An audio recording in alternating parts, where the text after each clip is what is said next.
Eu sou Thiago Paiva, neurocirurgião infantil e apaixonado pelas possibilidades que a ciência nos dá de buscar alternativas e tratamentos a condições que até não muito tempo a gente não tinha tanta alternativa.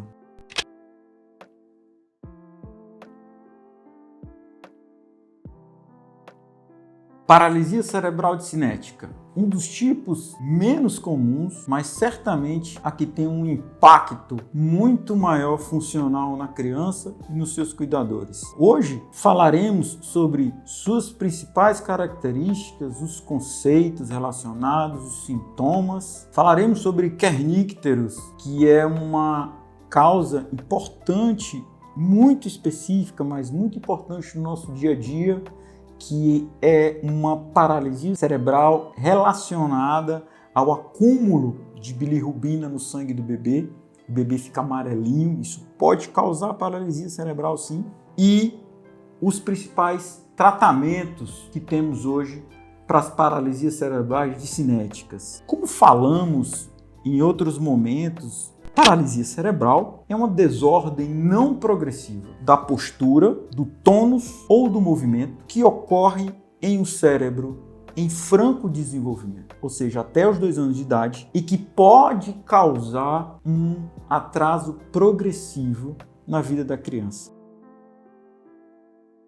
As paralisias cerebrais discinéticas, elas repartem com as desordens do movimento em pediatria um grande grupo de sintomas relacionados que causam basicamente 2 tipos de problemas motores: as distonias e as coreotetoses. Nomes às vezes complexos e com definições, mesmo na prática, difíceis de serem alcançadas. Mas basicamente as distonias elas acontecem quando existe uma contração de um grupo muscular e que deixa a criança numa postura anormal, como por exemplo, a criança se contrai e fica nessa posição. Eles podem ser exacerbados por pequenos estímulos táteis, sonoros, um barulho, um toque, uma temperatura, um estímulo às vezes pouco relevante, uma luz, uma claridade, e faz com que às vezes a criança o paciente adquira uma posição de contração do músculo, uma postura anormal. Coreotetose é um grupo de movimentos involuntários em que a coreia é caracterizada por movimentos mais rápidos, meio serpentiformes às vezes, e as atetoses com movimentos mais lentos, relacionados às discinesias. Cinesia de movimento, distúrbio do movimento. Então, paralisia cerebral discinética nada mais é do que um tipo de paralisia cerebral que o padrão mais comum é um distúrbio de movimento, seja distônico, a contração fixa, ou as coreotetoses, as movimentações descoordenadas. O prejuízo motor, ele frequentemente é mais severo do que nos outros tipos. Muito mais severo, porque a incoordenação para fazer simples coisas, ela impede atividades simples, seja da criança, seja do cuidador. Quem teve oportunidade como profissional de tratar de uma criança com uma paralisia cerebral discinética, vê o quanto que é difícil, por exemplo, colocar essa criança sentada sem que ela se mexa, ou deitada, dar banho, trocar uma fralda, alimentar, exercitar o movimento de pegar um garfo com a colher, um lápis. As discinesias, elas se caracterizam por esse imenso impacto motor no dia a dia. Muitas vezes, as paralisias cerebrais discinéticas, elas podem vir com outros acometimentos que também são importantes, devem ser valorizados, até mais do que os casos espásticos, que são os acometimentos visuais e auditivos. Além disso, acometimento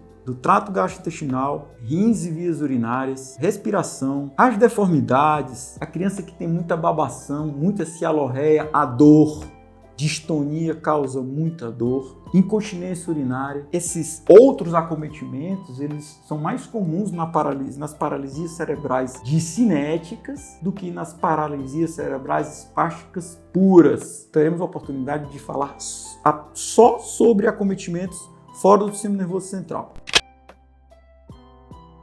Então, as causas principais são as hipóxia e isquemia, ou seja, a falta de oxigenação perinatal próxima do termo.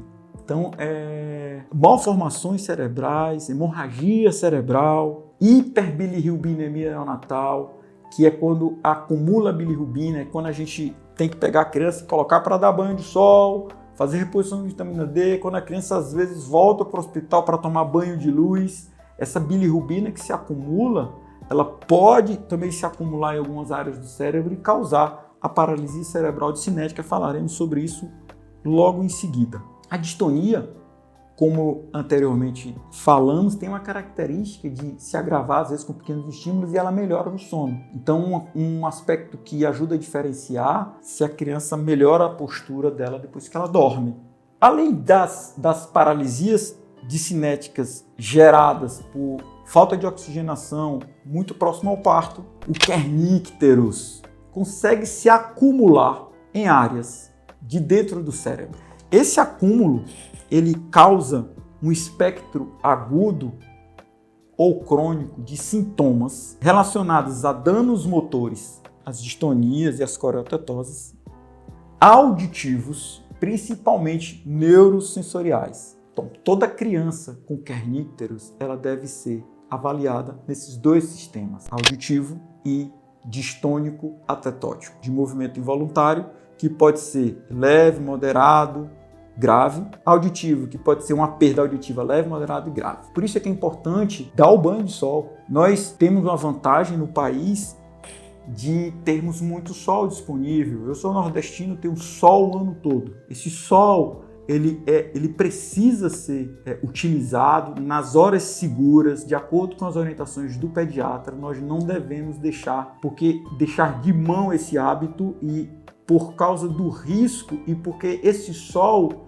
ele proporciona que essa bilirrubina se conjugue com um mecanismo que em outros vídeos a gente pode falar sobre eles, e que faz com que ele não se acumule nessas áreas mais profundas do cérebro relacionadas com a modulação do movimento. O paciente clássico de kernícterus é um paciente que tem uma distonia, prejuízo motor, uma audição prejudicada, seja uma audição sensorial, ou seja, processamento. É a criança que ela tem atraso da linguagem porque ela não consegue escutar, então ela não vai conseguir falar, ou ela não consegue entender o que se fala com ela. Uma dificuldade para a movimentação do olhar, sobretudo para cima, ou seja, uma paralisia da movimentação do olho, e uma alteração do esmalte dos dentes. Esse é o clássico do kernícterus. Então, ao olhar para uma criança que precisou voltar para o hospital, precisou tomar banho de sol, tomar banho de luz, teve crise convulsiva, isso é um risco para o desenvolvimento de kernícterus. O que acontece é que essa bilirrubina ela se acumula em duas áreas, chamada globo pálido e núcleo subtalâmico. Esses nomes eles não fazem diferença para a gente na hora de tratar agora. Eles podem fazer diferença quando nenhum tipo de tratamento clínico ou não cirúrgico é suficiente para melhorar a vida da criança com uma paralisia cerebral discinética clássica por falta de oxigenação, por hemorragia cerebral, por malformação cerebral ou por acúmulo de bilirrubina, que é o kernícterus. O tratamento, gente, é feito com terapias especializadas de reabilitação. A reabilitação ela deve ser auditiva, então toda paralisia cerebral discinética deve ter uma avaliação da audição. Terapia ocupacional, que é uma linha de reabilitação neuromotora da criança que, através de ações simples relacionadas à coordenação e ao movimento dentro da realidade do brincar da criança, se consegue desenvolver neurologicamente as capacidades perdidas. E, em casos onde a perda auditiva é mais grave, os implantes cocleares, que são implantes colocados para que a criança consiga voltar a escutar adequadamente e desenvolver a linguagem. O tratamento dos sinais motores e da distonia, ele é um pouco diferente do tratamento da paralisia cerebral clássica, que é a espástica. Então, a discinesia gerada causa muito mais impacto motor. Então, a necessidade de treinamento ela é muito maior, porque a dificuldade de coordenação ela também é muito maior.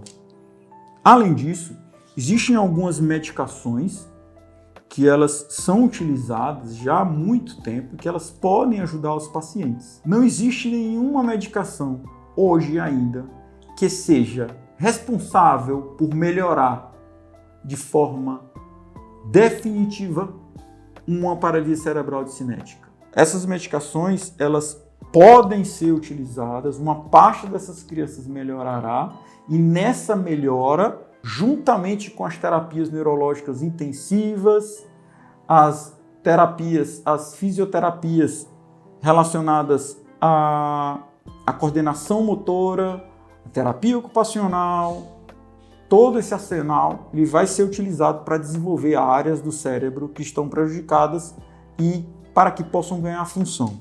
Triexifenidil é a medicação mais estudada para distonia.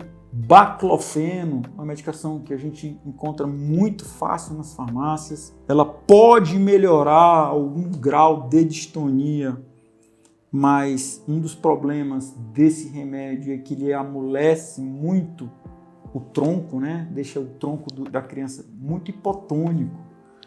E como essa criança discinética não é hipertônica, ela não é espástica, isso pode causar muito mais prejuízo do que benefício. Ou a aplicação dentro do próprio sistema ventricular, onde tem um líquor que chama espaço tecal dessa medicação que é o baclofeno. Mas a melhor estratégia hoje para crianças com paralisias cerebrais discinéticas que não melhoraram com as fisioterapias, com as terapias de reabilitação, chama-se de DBS, que é a realização de um estímulo em áreas profundas dentro do cérebro. Lembram daquelas áreas profundas acometidas? Globo pálido, núcleo subtalâmico. Essas áreas são as áreas que modulam o movimento. Então, existe um tipo de cirurgia chamada de DBS, em que um neuroestimulador ele é inserido no paciente e através de impulsos elétricos modulados ele consegue fazer com que essas áreas elas funcionem de maneira menos ativadas e assim diminuam os movimentos descoordenados do paciente. Paralisia cerebral discinética não é tão comum quanto a espástica, tem mais impacto do que a espástica, ela é mais complexa de se diagnosticar e de se pensar, mas ela também tem muito o que se fazer.